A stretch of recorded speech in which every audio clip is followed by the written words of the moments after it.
Assalamualaikum warahmatullahi wabarakatuh. Inna lillahi wa inna ilaihi raji'un. Amma yeroo laayibii isinirratti dhufee jedhu waan gaddaa dhageetanii nisi haadha obboleessa keenya Dr. Aslii ganda Akiraa deemanii jiru. Hundumti keessaniyyuu bakka jirtanuu du'aayii maktaraa kadhadhaa fi du'aayii godhaa fi isiniin jennaa galatama.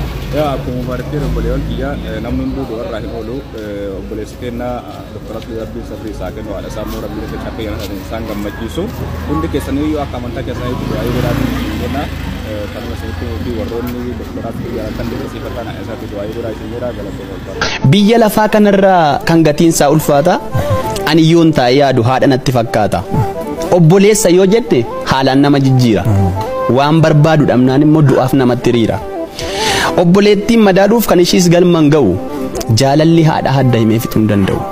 Osoo fi nyaatteen quufne kan namaaf garaa baattu garraamii afaanii fuutee sabeela'eef laattu. Haadha jechuu warqeedha kennaa badhaasa waaqaa goota jaalalaan guutte kan onneen ishii haqaa. Biyya lafaa kanarraa kan amalli ishii takka itti dabalan qabu haadhuma qofa bakka.